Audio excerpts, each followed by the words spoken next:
গুহার ভিতরে পালাইছে, ওইটা থেকে পাথর উপর থেকে গড়ায় পড়ে গুহার মুখ বন্ধ, তিনজনে ধাক্কাইতেছে, পাথর সরাইতে পারে না। নবীজি বয়ান করছে, একদিন, দুই দিন, তিন দিন চলে গেছে। আপনারা বলেন, লগে যে শুকনা ড্রাই খাবার ছিল, খাবারগুলি শেষ। এখন কি শরীর দুর্বল হয় না সবল হয়? দুর্বল। কথা কয় না, খাবার তো নাই, কিচ্ছুই নাই। এখন তিনজনে এই 3-4 দিন পরে পরামর্শ করে, দেখ এখন তো আমাদের মরা ছাড়া কোনো উপায় নাই, আর মরবো তো এমন মরা, একজনের মরা একজনের দেখবো, আমাদের জানা যাওয়া হবে না, ঠিক কিনা বলে? এবার তিনজনে গুহার ভিতরে পরামর্শ করে, কি পরামর্শ? পরামর্শ হইলো, দেখ এখন এখান থেকে বাঁচার উপায়টা। এরা তো একজনে কয়, দেখ আমাদের তো একজন মালিক আছে, আমাদের তো কি আছে? কথা বলেন, কি আছে? মালিক। আঙ্গুলটা এভাবে সোজা করেন, আঙ্গুলটা সবাই মালিকের সুইয়েন না, আঙ্গুলটা সোজা করেন, মুরব্বী সোজা করেন। আমাদের মালিকের নাম কি? আল্লাহ। আরো জোরে আল্লাহ। সবাই বলেন আল্লাহ, একসাথে আল্লাহ। আরো জোরে আল্লাহ, আরো জোরে আল্লাহ। সবাই বলেন আল্লাহ, একসাথে আল্লাহ। কি বলেন? নৌকা ধান লাঙ্গলের চেয়ে খারাপ লাগে আল্লাহর নামটা?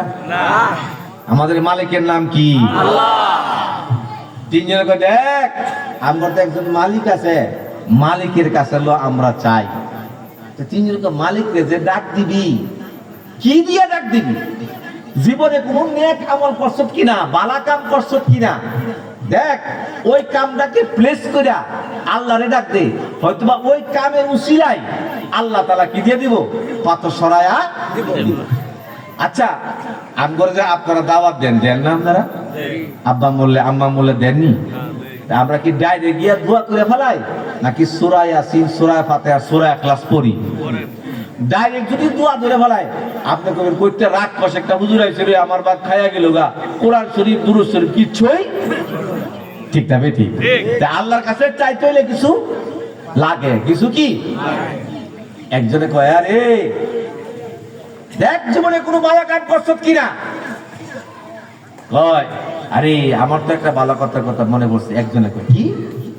খেয়াল মনোযোগ দেন, ছোট্ট করে কথা বলি, হুজুর চলে আসবে। কি? আমার বাড়িতে একজনে বলতেছে, একদিন একটি রাখাল কাজ করছিল। রাখাল বুঝেন তো?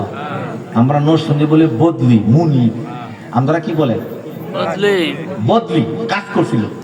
কাজ করে একদিনের টাকা না নিয়ে চলে গিয়েছিল। এখন হঠাৎ করে সে যে টাকা না নিয়ে চলে গেল, এটা তো তার হক, এটা কি? এখন তারে খুঁজতাছি, তার টাকাটা দেওয়ার জন্য। সে কেন চলে গেল সেটাও জানি। এখন তারে আর পাই না, না পাইয়া আমি আমার বিভিন্ন লোকে পরামর্শ করে, কাজ করো, এর এই টাকা দিয়ে একটা বকরি কিনা রাখি। বকরি কিনছে, কিনা বকরি মাঠে ছাড়া দিছে।